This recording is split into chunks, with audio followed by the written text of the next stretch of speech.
오늘 가능하면 종교개혁과 관련돼서 바로 강의에 집중을 좀 하려고 합니다. 여러분들이 잘 아는 대로 종교개혁은 1517년 10월 31일 마틴 루터가 95개 조항을 비텐베르그 성 문 밖에 내걸면서 본격적으로 시작됐던 것을 우리는 잘 압니다.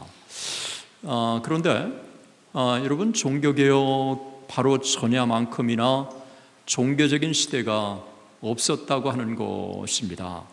그러니까 종교개혁 그 시대의 종교는 일상이었고, 그리고 삶이었고, 그리고 종교는 그들의 삶의 목적이었다는 것입니다.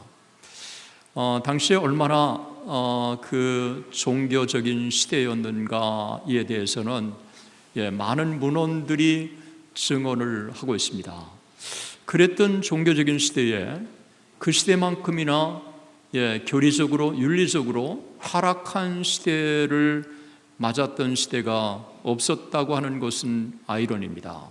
그러니까 얼마나 타락의 시대를 맞았는가를 단적으로 보여주고 있는 게 바로 알렉산더 6세입니다. 이 알렉산더 6세는 몇 명의 정부를 거느렸고요, 그리고 사생아만도 7명이나 되었습니다. 그러니까 밝혀진 것만 해도 7명인데 그렇지 않을 경우에는 얼마나 많았겠느냐 하는 것입니다.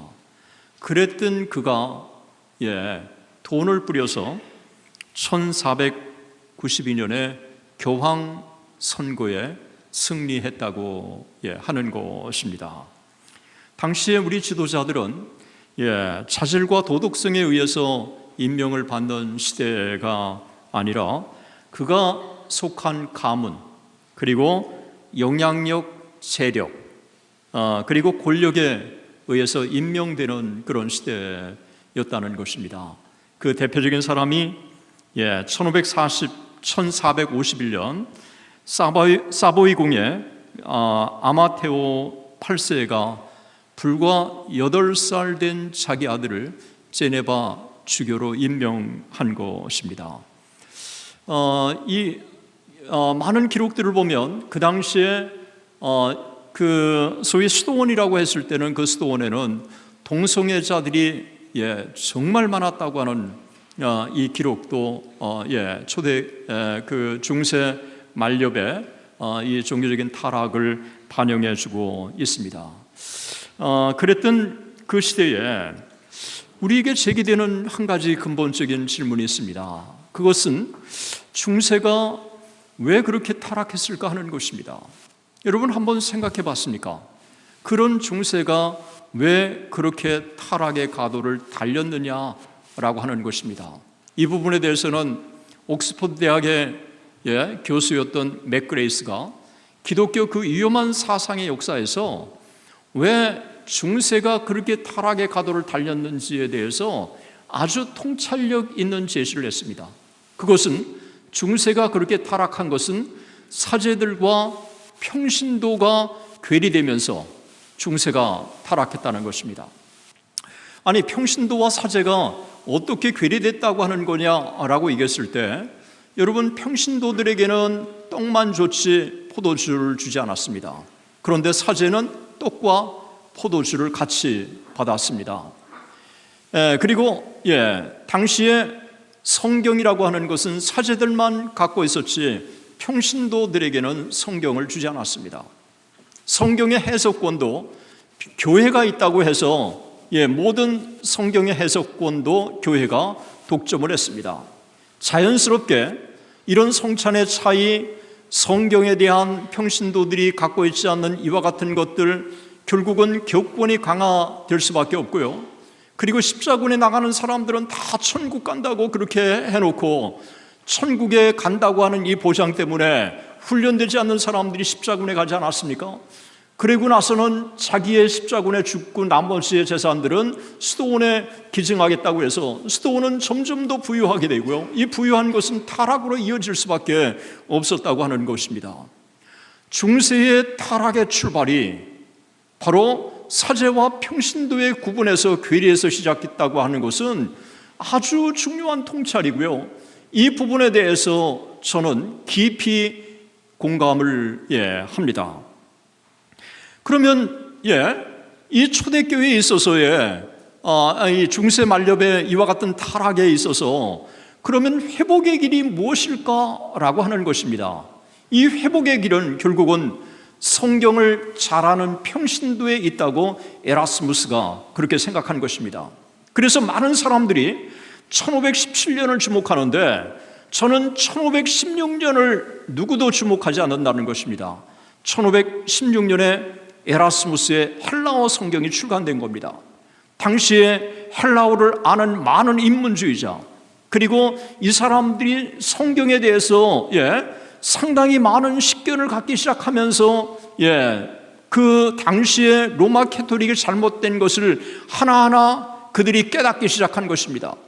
여러분, 바로 이 에라스무스의 헬라어 성경을 직접 원문을 보면서요, 당시에 제롬이 번역했던 불가타 성경, 이 벌게이트 성경의 문제가 무엇인지를 깨닫기 시작한 거예요.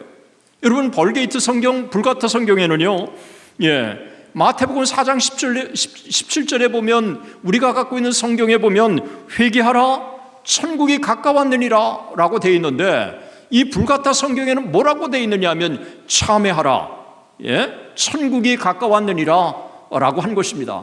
여러분, 참회하라고 하는 말과 회개하라고 하는 말은 비슷한 것처럼 보이지만 근본적으로 다른 거예요. 이 참회하라고 하는 것은 하나님께 하는 게 아니라 누구에게 하는 겁니까? 신부에게 하는 거예요. 여러분, 참회하는 거와 회개하는 것은 본질적으로 다른 거예요. 회개는 누구에게 하는 겁니까? 하나님께 하는 거예요.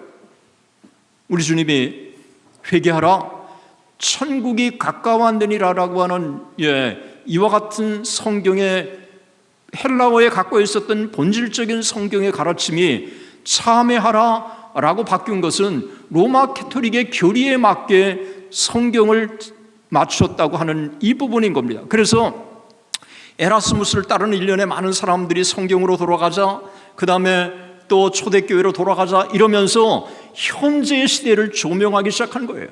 성경에 붙이어서 현대 시대를 조명하기 시작하면서 현대의 문제가 무엇인가를 드러나기 시작을 했다고 하는 것입니다. 그래서 이 성경에 대한 이 번역이 참 중요한 것입니다.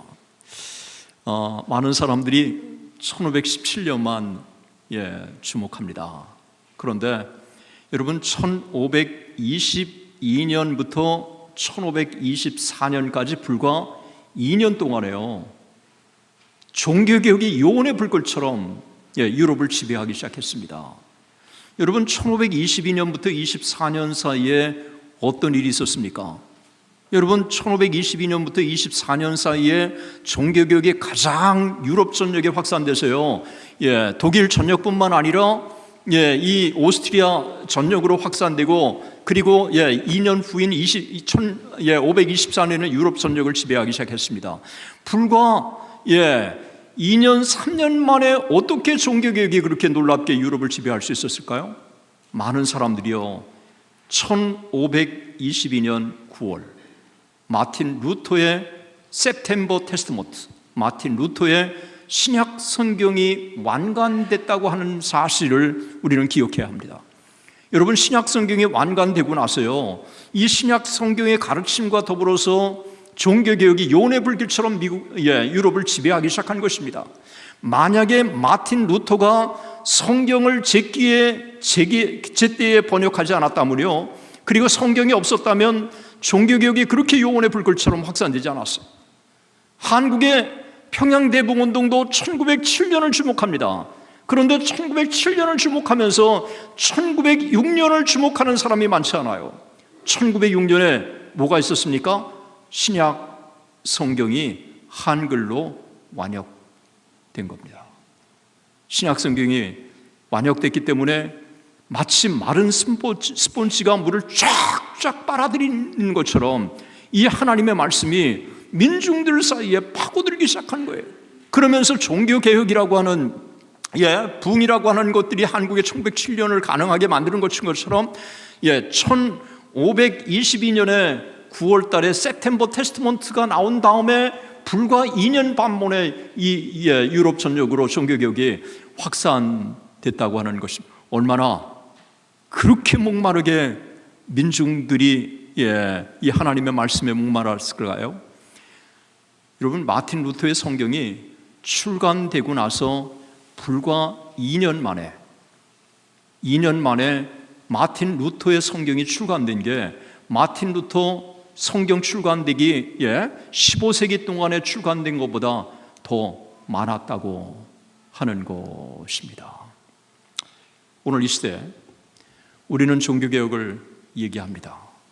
그런데 우리는 성경의 권위도 얘기합니다. 그런데 강단에서 성경은 펴놓고 성경 이야기하지 않는 사람들이 많습니다.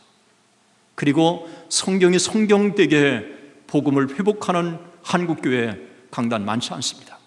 저는 3권의 책을 쓰면서요, 1960년부터 2000 현재까지 3권의 책을 쭉 쓰면서요, 죄송해요, 제가 그렇게 디펜스를 했던 그 교단이요, 복음에서 떠나더라고요.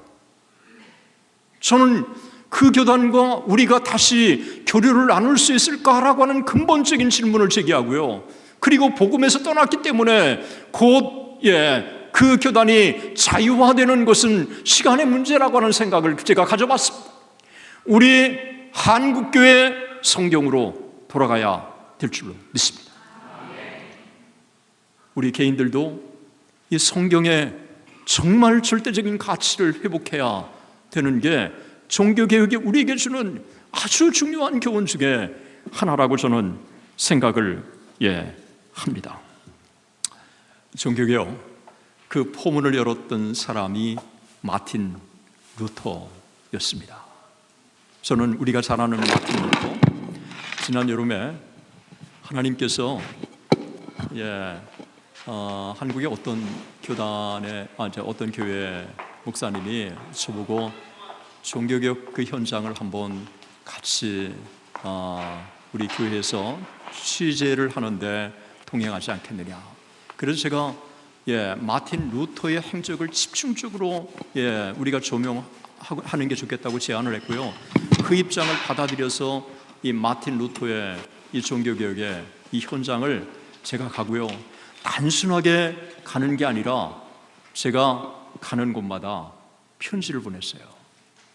성 어거스틴 스톤의 담당자에게 제가 누군데 정말 그 당시에 루터가 성 어거스틴에 있을 때 원 자료를 만날 수 있으면 좋겠다.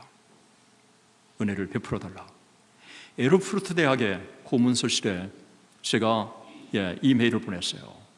고문서실에도 원 자료를 직접 만나고 싶은데 제가 만날 수 있겠느냐. 그랬더니 저한테 그분이 이메일을 보낸 거예요. 구체적으로 어떤 자료가 필요한지를 알려달라 그런 거예요. 그런데 여행하느라고 그 이메일을 제가 못 받아보고 그 학교로 갔어요. 그랬더니 그 학교에서 혹시 이것도 필요하고 저것도 필요하고 그럴지 모른다고 생각해가지고 그 학교가 갖고 있는 소중한 자료를 다 내놓은 거예요. 그리고 하나하나 저한테 설명해 주면서 제가 몰랐던 부분들이 참 많이 드러나게 되었습니다. 여러분, 마틴 루터가 언제 에르푸르트 대학에 갑니까? 1501년에 에르푸르트 대학을 진학합니다. 마틴 루터의 아버지는 농부였고요. 그리고 나중에는 광부로 이적하지 않습니까? 그리고 에르푸르트 대학에 1501년에 입학해가지고 그가 1년 만에 1502년에 학사 학위를 받습니다. 그리고 1505년에 석사 학위를 받습니다. 다 그런 것처럼 마틴 루터의 아버지도요, 아들이 법률가가 되기를 원했습니다. 그래서 법학을 진학했는데 2개월 만에 갑자기 친구가 천둥번개 맞으면서 죽는 경험을 한 거예요. 그때 그가 외친 게 뭡니까? 성 안나여 내가 수도승이 되겠나이다.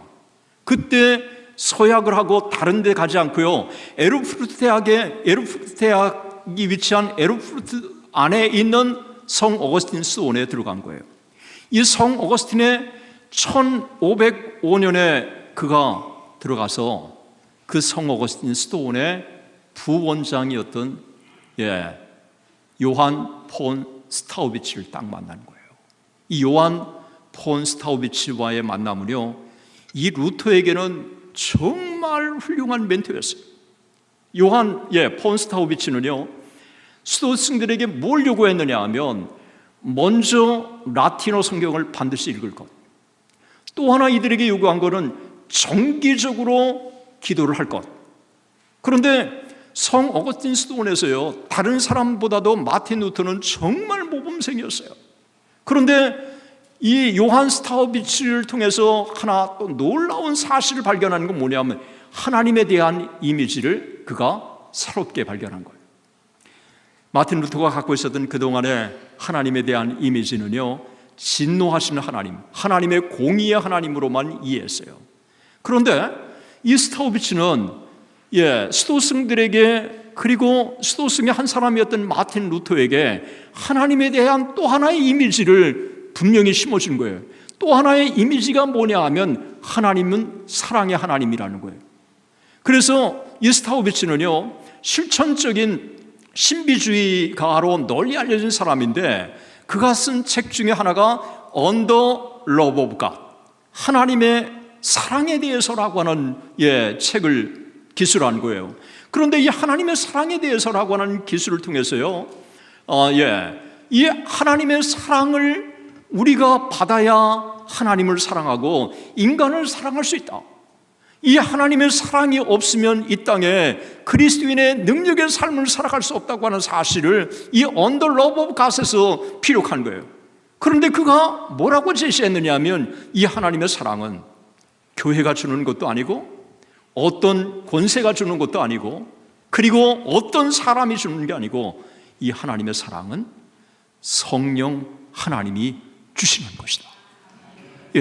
저는요, 이거 굉장히 저한테는 큰 도전이었어요. 왜냐하면 여러분, 하나님의 사랑을 성령이 준다고 하는 거는요, 여러분, 성경이 우리에게 가르쳐주고 있는 너무너무 중요한 가르침이었어요. 저는 부흥을 외치는 사람으로요, 정말 성령에 대한 사모함이 있다가 맨 나중에 로마서 5장 5절과 딱 만났어요. 여러분, 로마서 5장 5절이 뭡니까? 우리에게 주신 성령으로 말미암아 우리 마음에 하나님의 사랑이 부음받습니다. 그러니까 이 성령을 우리에게 주셨는데 이 has given이요, 하나님은 우리에게 끊임없이 성령을 주시는 거예요. 그런데 이 has given 성령을 우리에게 주시는데 이 성령을 통해서 하나님의 사랑이 우리에게 부음받는다는 거예요. 이것도 현재 완료에 끊임없이 하나님의 이 사랑을 부어주신다는 거예요. 저는요, 정말 제게는, 부흥을 외치는 저에게는 이 로마서 5장 5절이요, 너무너무 큰 격려가 됐는데 이 스타우비치가 일찍이 이를 간파한 거예요. 이 하나님의 사랑은 사람이 줄 수 있는 것도 아니고 제도가 줄 수 있는 것도 아니고 어떤 권세가 줄 수 있는 것도 아니고 이 하나님의 사랑은 누가 주는 거라고요? 성령 하나님이 주시는 겁니다. 성령 하나님은 오늘도 우리에게 하나님의 사랑을 부어주시는 줄로 믿습니다. 그래서 이 하나님의 사랑은 우리 안에 있는 게 아니라 우리 밖에 있는 거예요. 그래서 의가 우리 안에 있는 게 아니라 우리 밖에 있는 것처럼 우리가 사랑을, 여러분, 은사, 카리타스라고 하는 거예요. 그래서 하나님 내게 성령을 주시고 성령을 통해서 하나님의 사랑을 부어달라고 하는 겁니다. 이게요, 마틴 루터에게는 하나님의 이미지가 진노의 하나님, 하나님의 공의의 하나님으로 이해했다가 또 다른 하나님의 이미지, 사랑의 하나님을 딱 만난 거예요. 여러분, 하나님의 이 공의의 하나님과 그리고 하나님의 사랑의 이 하나님 두 개가 이 루터에게는 교차되고 오버랩되기 시작했어요. 그런데 이 둘이 만나게 된 거가 클리어하게 마틴 루터가 이해하게 된 동기가 있어요. 바로 스타우비치가요, 평생의 멘토였어요. 그래서 루터가 스타우비츠의 도움을 받아서 1512년에 박사학위를 받죠. 박사학위를 받자마자 비텐베르그 대학의 교수로 임명합니다. 비텐베르그 대학의 교수로 임명됐던 마틴 루터는 1513년부터 성경을 가르치기 시작합니다. 그가 신약 주석 담당 교수로 임명을 받았기 때문에 그가 1513년부터 1515년까지 시편을 강의합니다. 그리고 1515년부터 16년까지 로마서를 강의합니다. 1516년부터 17년까지 갈라디아서를 강의합니다. 1517년부터 1518년까지 그가 히브리서를 강의합니다. 여러분, 시편, 로마서, 갈라디아서, 히브리서, 여러분 신구약을 꿰뚫고 있는 복음의 요체가 아주 이 네 권의 성경을 딱 묶어주는 거예요. 여러분, 구약의 시편의 기둥이 누굽니까? 다윗. 로마서의 이 가르침의 키가 누굽니까? 바울. 여러분, 다윗과 이 바울은요, 마틴 루터에게는 두 개의 기둥과 같은 거예요. 그런데 이 시편의 가르침이요, 여러분 신약의 가르침과 전혀 다르지 않다는 거예요. 사도행전에 보면 여러분 다윗이 누구의 때를 기다렸습니까? 그리스도의 때를 기다린 거예요. 그리고 시편 71편 2절에 보면 하나님의 의가 자기를 구원했다고 하는 가르침이 딱 있는 거예요. 이미 1514년에 마틴 루터는 하나님의 의에 대해서 고민하기 시작한 거예요. 그러다가 그가 시편 말고 로마서를 깊이 보기 시작하면서 로마서 1장 16절 17절에 내가 복음을 부끄러워하지 아니하노니 이 복음은 모든 믿는 자들에게 구원을 주시는 하나님의 능력이 됩니다. 먼저는 유대인에게요, 그리고 헬라인에게 복음에는 하나님의 의가 나타나서 믿음으로 믿음에 이르게 하나니 기록된 바 오직 의인은 믿음으로 말미암아 살리라 함과 같으니라. 여러분, 하바국 2장 4절에 의인은 믿음으로 말미암아 살리라고 하는 하바국의 가르침, 그리고 바울 서신에 여러분 로마서에 보면 아브라함이 여호와를 믿으니 여호와께서 이를 그의 의로 여기시고, 여기에 아브라함이 하나님을 믿으니 이를 의로 여기셨다고 하는 이 가르침이 이미 로마서에도 있는 겁니다. 그러면서 하나님의 의에 대한 깊은 재발견을 그가 하게 되는 거죠. 그리고 그게 단순하게 소위 신약의 가르침만이 아니라 이미 아브라함, 그리고 하바국, 그리고 바울, 이 신구약을 꿰뚫고 있는 게 하나님의 의라고 하는 사실이 발견됐어요. 그리고 로마서 2장 23절과 24절에 딱 보면서 모든 사람이 죄를 범하였음에 하나님의 영광에 이르지 못하더니 예수 그리스도와 안에 있는 성령으로 말미암아 하나님의 은혜로 값없이 의롭다 하심을 받았느니라. 이 말씀이 딱딱 연결되기 시작하면서 하나님의 의에 대한 이 재발견이 이루어진 겁니다. 여러분, 제가 하나 여쭤볼게요. 왜 하나님이 인간이 되셔야 했을까요? 여러분, 왜 하나님이 인간이 되셔야 했을까요? 두 번째 질문이 있습니다. 꼭 십자가에 달려 돌아가셔야 했을까요? 이 말은 꼭 인간이 십자가에 달려 돌아가셔야 했을까요? 여러분, 하나님이 인간이 되셔야 했던 이유가 뭘까요? 죄가 없으신 분이 오셔야 했어요. 모든 인간은 다 원죄를 이어받은 사람이기 때문에, 그래서 달리 길이 없기 때문에 죄가 없으신 하나님이 인간이 되셔야 했던 거예요. 여러분, 또 하나가 있습니다. 꼭 십자가에 달려 돌아가셔야 됐을까요? 인간의 죄를 대속하는 다른 길이 없어요.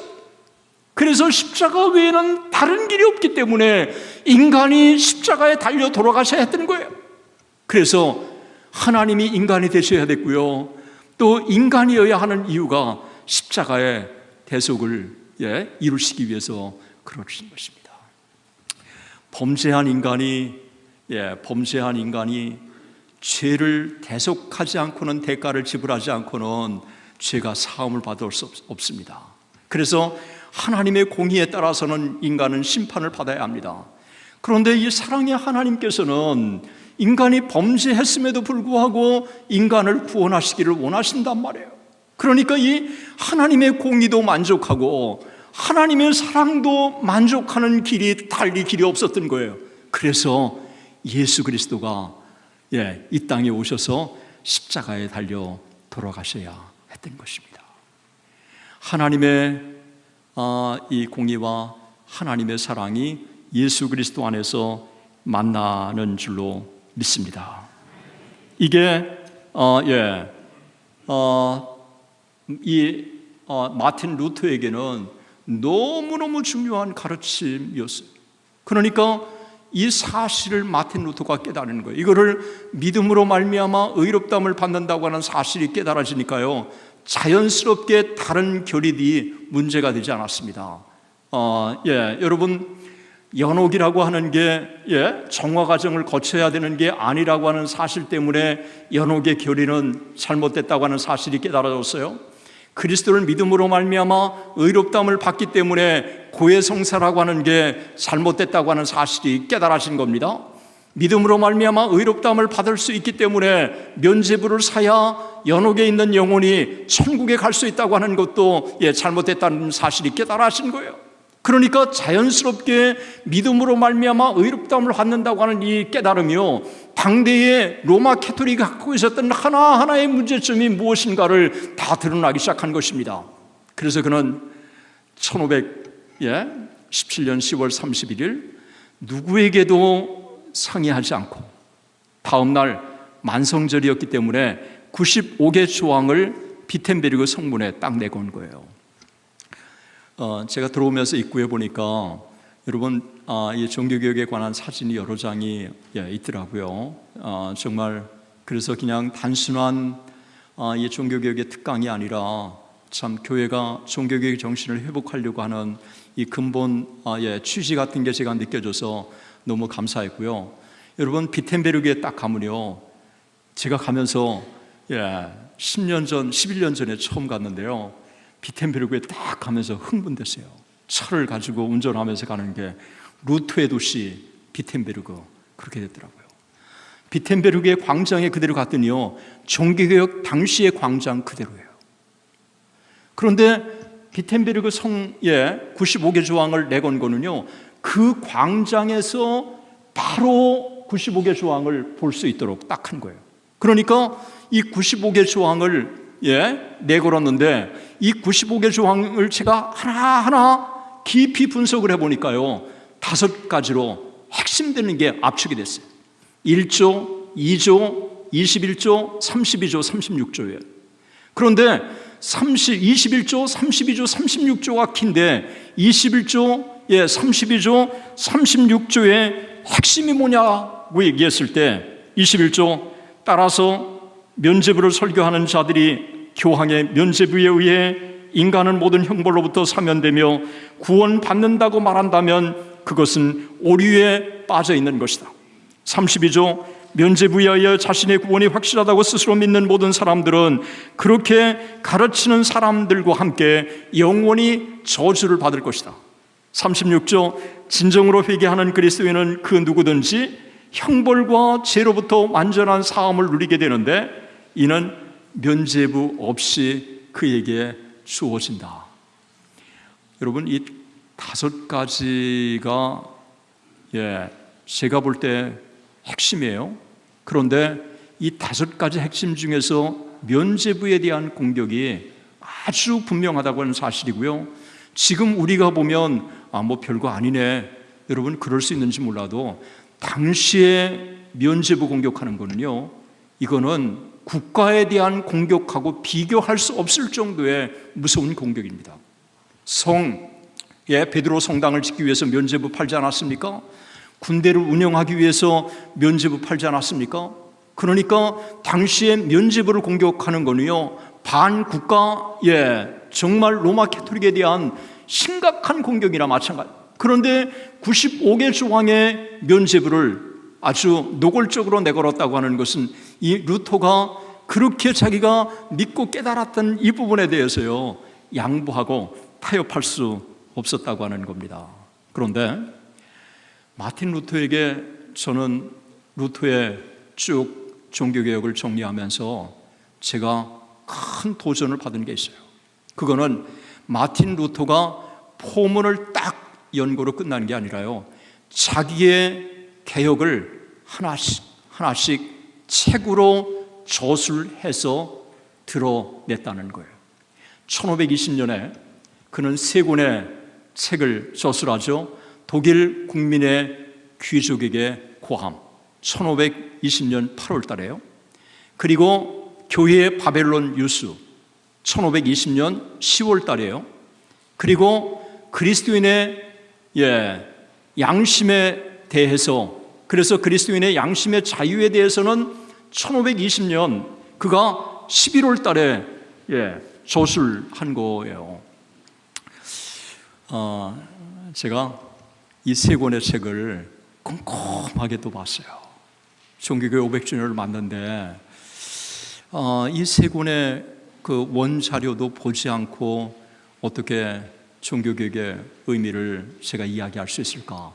세 권의 이 책을 봤는데요, 저는 깜짝 놀랐어요. 아니, 어떻게 이 세 권의 책을 그렇게 짧은 동안에 저술할 수 있을까? 여러분, 8월 달에 저술하고요, 2개월 만에 저술이 나오고요, 한 달 만에 책이 나왔어요. 여러분, 이렇게 훌륭한 책을, 걸작을 그 짧은 시간에 저술할 수 있었다는 거 놀랍지 않아요?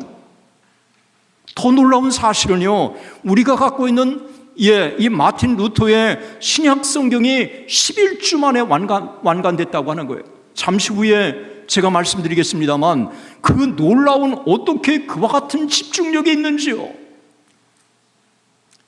하나님이 특별히 루터에게 은혜를 주신 줄로 믿습니다. 이제 제가 루터하고 어떻게 견줄 수 있겠습니까만, 제가 자료가 없어가지고 어떻게 이 책을 쓰나, 또 어떻게 제가 이 책을 구성할까. 그런데 한 번은 JFK 공항에 딱 내려가지고요, 카트를 가지고 제가 가는데 하나님이 지혜를 주시는 거예요. 그래서 제가 메모를 꺼내가지고요, 서론 1장, 2장, 3장, 4장 쭉 해가지고요, 결론까지 목차를 딱 만들었어요. 책 50%가 끝냈고요, 하나님이 주시는 대로 쭉 자료를 쓰는데요, 꼭 만났으면 좋겠다 그러는데 딱 그 자료가 드러내는 거예요. 한 번이면 어떻게 아다리라고 그러지만 필요할 때마다 딱딱 끄는 거예요.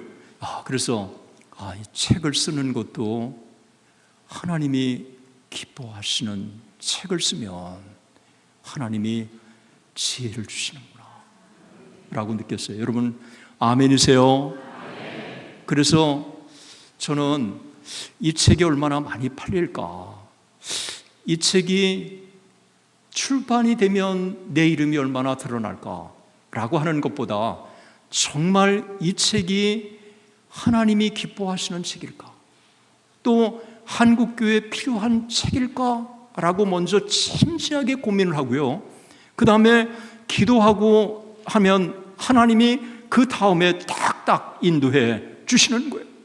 여러분, 이 땅에 로마 캐토릭에 타락한 걸 보면서 여러분, 하나님 앞에 얼마나 루터가 기도했겠습니까? 그가 하나님 앞에 기도하면서 하나님의 은혜와 지혜를 구할 때 하나님이 루터에게 통찰력을 주신 줄로 믿습니다. 집중력을 주신 줄로 믿습니다. 그래서 이 루터가요, 이 세 권의 책을 통해서 자기의 개혁 사상을 분명히 드러낸 거예요. 독일 민족의 귀족에게 관 이 책에서요, 너희는 왕 같은 제사장이요 거룩한 백성이라고 하는 베드로전서 2장 9절의 말씀을 가지고요 쭉 풀어갔어요. 그래서 그는 그리스도의 영원한 대제사장 앞에 우리는 다 만인 제사장의 원리를 주장해요. 그리고 성경 해석권은 사제들에게만 있는 게 아니라 평신도들에게 있다고 얘기를 합니다. 그리고 교회 바벨론 유수에서는 사제들만 떡과 포도주를 받아야 되는 게 아니라 평신도들도 떡과 포도주를 받아야 된다고 아주 설득력 있게 제시했어요. 여러분, 떡과 포도주를 평신도들이 받는다고 하는 건 이건 굉장한 거예요. 헝가리에 여러분 종교개혁의 기록들 보면 아예 깃발을 가지고 전쟁에 나갔을 때요 떡과 포도주를 같이 받을 수 있다고 하는 마크를 가지고 전쟁에 출관했어요. 우리 평신도들도 떡과 포도주를 받을 수 있다고 하는 게 여러분 그 당시에 민중의 혁명이고요, 감격이에요. 이런 것들이 평신도들의 눈을 띄워주기 시작한 겁니다. 그리스도의 양심에도 그리스도 밖에 양심이 아니라 진정한 자유는 그리스도 안에 있는 자유다. 1520년 11월 달에요, 이 책이 딱 나왔을 때 로마 캐토릭에서는 뭘 제시했습니까? 로마 카톨릭에서는 파문장을 딱 내렸어요. 파문장을 딱 내렸는데 이 파문장을 어디에 보냈느냐 하면 비텐베르그 대학에 딱 보내는 거예요. 그런데 비텐베르그 대학에서는 누가 책임자입니까? 스타우비츠가 책임자라 이 파문장을 루터에게 전달하지 않고요 자기가 딱 갖고 교수들을 보호 딱 해줬어요. 다른 교수들도 딱 하나가 된 거예요. 저는 2005년부터 2010년까지 박윤식 이단과 싸울 때 저는 동료 교수들에게 정말 감사하고 있습니다. 그때 저 혼자 박윤식과 싸웠다면 저는 제가 견디지 못했을 거예요. 저를 형사고소 민사소송을 제기했고요 19명의 교수들에게 5천만 원씩 10억 손해배상을 청구했고요 반론 보도를 내라고 재판이 판결냈는데도 불구하고 교수회의에서는요 원보를 정관시켰어요. 반론 보도를 내지 않으려고.